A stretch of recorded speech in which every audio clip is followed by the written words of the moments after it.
राजकारण्यांपासून ते राजकारणापर्यंत प्रत्येक घडामोडीवर बारीक नजर ठेवणारा तुमचा हक्काचा लोकल न्यूज प्लॅटफॉर्म ठाणे दर्पण, ठाण्याचं खरं प्रतिबिंब.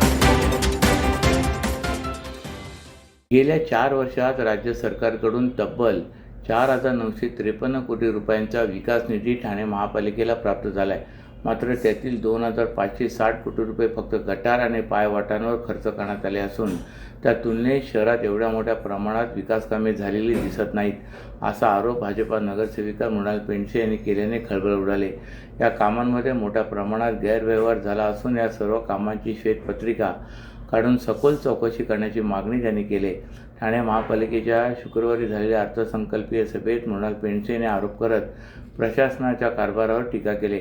आयुक्त राव यांनी स्वप्नवत अर्थसंकल्प सादर केला असून ठाणेकरांना सकाळी आंघोळीसाठी टँकर बोलवावा लागत असेल तर करोडो रुपयांचे प्रकल्प काय करायचे?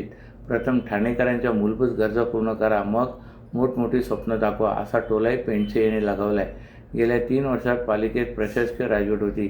त्या काळातील अधिकाऱ्यांच्या निष्क्रियतेवर त्यांनी घणाघात केला आहे. या कामाची चौकशी झाली नाही तर येत्या काळात आम्ही तीव्र आणि कडक भूमिका घेऊ, असा स्पष्ट इशारा त्यांनी प्रशासनाला दिला आहे. ठाणे महापालिकेच्या मालकीच्या मालमत्ता बोगस लाभार्थ्यांना देण्याचा सपाटा महापालिकेने लावला आहे. त्यात जवळपास 2,000 कोटी रुपयांचा घोटाळा झाल्याचा गंभीर आरोप पेंडसे यांनी केला आहे. त्या घोटाळ्याची सखोल चौकशी करण्याची मागणी त्यांनी केली. ठाण्यात पोर्तुगीजांनी अनन्वित अत्याचार करून सत्ता राबवली. येथील नागरिकांना ठाणे किल्ल्यात डांबले. मराठ्यांनी पोर्तुगीजांच्या जोखडातून हा किल्ला मुक्त केला, असा ऐतिहासिक वारसा असलेला ठाण्याचा कारागृहाच्या ठराविक अंतरापर्यंत इमारती उभ्या करता येत नसल्याने हे कारागृहच हलवण्याचा डाव बिल्डर लॉबीने रचला आहे, असा आरोप आमदार केळकर यांनी केला आहे. सह्याद्री प्रतिष्ठानतर्फे शुक्रवारी 27 मार्च रोजी ठाणे मध्यवर्ती कारागृहात ठाणे मुक्ती दिन साजरा करण्यात आला. त्यावेळी आमदार केळकर यांनी आरोप केला आहे. याआधी त्यांनी हा मुद्दा जोरदारपणे मांडला होता. ठाण्यात पोर्तुगीजांनी अनन्वित अत्याचार करून सत्ता राबवली. येथील नागरिकांना ठाणे किल्ल्यात डांबले.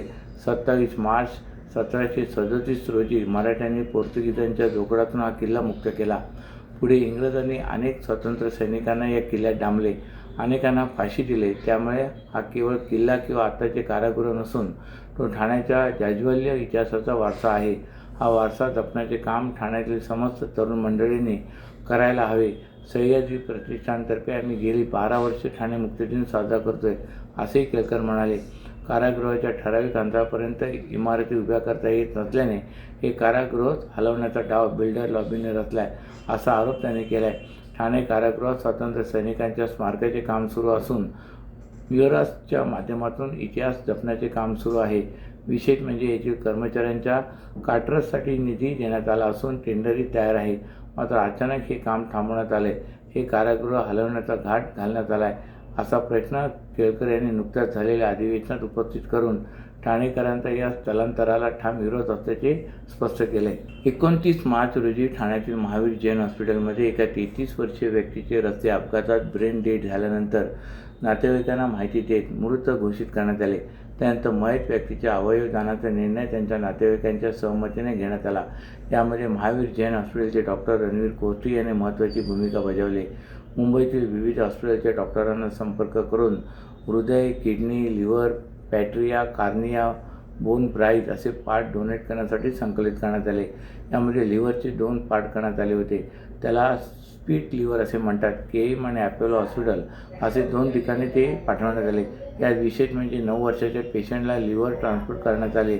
हार्ट, लिव्हर आणि किडनी हे 24 तासात ग्रीन कॉरिडॉरद्वारे रवाना करण्यात आले. त्यानंतर हे सर्व अवयव 94 रुग्णांना तातडीने प्रत्यारोपण केल्याने त्या हॉस्पिटलमधून सांगण्यात आले. ही सर्व प्रक्रिया 40 डॉक्टरांच्या टीमने यशस्वीरित्या पार पडले. ब्रेन डेडबाबत डॉक्टरांनी सांगितले की 100% ब्रेन डेड जाहीर केल्यानंतर नातेवाईकांकडून स्वीकृती घेऊनच रुग्णांना मृत घोषित केले जाते.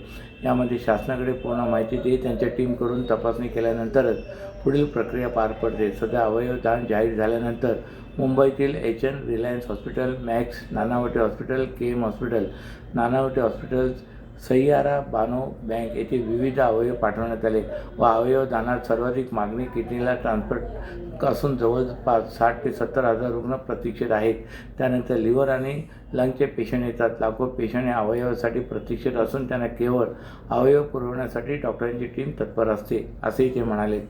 सर्व नागरिकांना आवाहन करण्यात येत आहे की सध्या डासांमार्फत पसरणाऱ्या डेंग्यू या आजाराचा प्रसार रोखण्यासाठी प्रत्येकाने पुढीलप्रमाणे कार्यवाही करावी.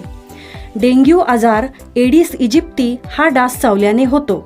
या डासांची पैदास साचलेल्या किंवा साचवलेल्या स्वच्छ पाण्यामध्ये होते.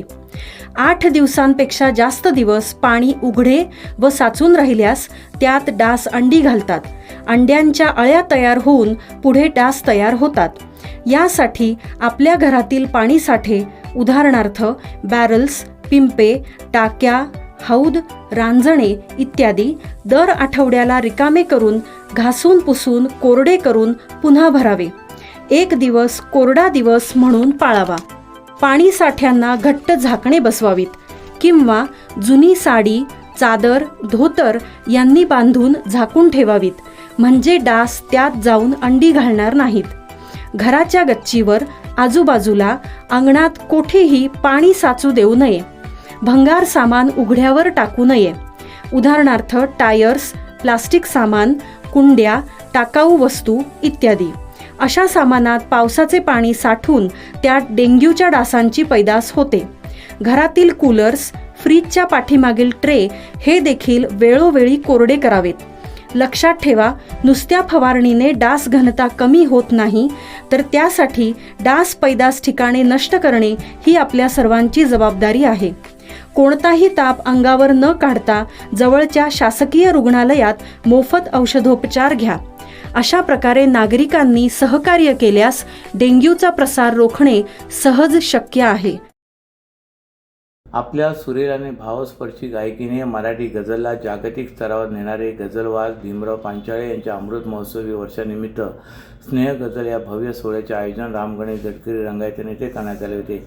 या सोहळ्यात राज्याचे परिवहन मंत्री प्रताप सरनाईक आणि प्रख्यात गायक पद्मश्री सुरेश वाडकर यांच्या हस्ते पांचाळे यांचा सन्मान करण्यात आला. यावेळी गझलवाद भीमराव पांचाळे आणि डॉक्टर भाग्यश्री पांचाळे यांनी मराठी व उर्दू गझलांची भावस्पर्शी स्नेह मैफिल सादर करत उपस्थित रसिकांना मंत्रमुग्ध केले. मराठी गझलला केवळ महाराष्ट्रातच नव्हे तर 7 समुद्र पार पोहोचवण्यात भीमराव पांचाळे यांचे मोठे योगदान आहे. गझल सम्राट सुरेश भट यांच्यानंतर मराठी गझलला सुवर्णकाळ प्राप्त करून देण्याचे कार्य त्यांनी केले. गझल कार्यशाळा, मुशायरे आणि मैफिलीच्या माध्यमातून त्यांनी या कलेचा प्रसार मोठ्या प्रमाणात केला आहे. मराठी गझलला हक्काचे व्यासपीठ मिळावे यासाठी त्यांनी गझल सागर प्रतिष्ठानची स्थापना केली. या संस्थेमार्फत राज्यभर तसेच देशभरात अखिल भारतीय मराठी गझल संमेलनाचे आयोजन करण्यात आले. त्यामुळे अनेक नियोजित कलाकारांना संधी मिळाली. भीमराव पांचाळे यांच्या या अतुलनीय कार्याची दखल घेत राज्य व केंद्र शासनासह विविध संस्थांनी त्यांना सन्मानित केले. अलीकडेच महाराष्ट्र शासनाने त्यांना भारतरत्न लता मंगेशकर पुरस्काराने गौरवण्यात आले. या कार्यक्रमाचे आयोजन ठाणे महापालिकेचे अतिरिक्त आयुक्त व गझल लेखक संदीप माळवी तसेच ठाण्याचे निवासी उपजिल्हाधिकारी संदीप माने यांनी केले होते. ठाण्यातील श्री घंटाळी मंदिर संस्थाने गेल्या 4 वर्षापासून ठाणेकरांच्या श्रद्धेचे महत्त्वपूर्ण केंद्र बनले. ही श्री विद्या साधना सेवा संस्था आणि श्री घंटाळी मंदिर संस्थान यांच्या संयुक्त विद्यमाने आणि ठाणे येथील घंटाळी मैदानात 5 दिवसीय भव्य श्री हनुमान महायज्ञ आयोजित करण्यात आला आहे. हा धार्मिक सोहळा चैत्र शुद्ध एकादशी ते चैत्र शुद्ध पौर्णिमा या कालावधीत म्हणजे दिनांक 29 मार्च ते 2 एप्रिल दरम्यान संपन्न होणार असल्याची माहिती पत्रकार परिषदेत डॉक्टर सुधीर रानडे आणि मनोज जोशी यांनी दिली. या महायज्ञात दररोज विविध धार्मिक विधी, पूजन आणि सामूहिक उपक्रमांचे आयोजन करण्यात आले. विशेष म्हणजे मकर संक्रांतीपासून सुमारे 3000 भाविकांनी दररोज 11 वेळा हनुमान चालीसा पठणाचा संकल्प केला असून या एकूण 11 लाख जपांची पूर्णाहुती या महायज्ञात केली जाणार आहे.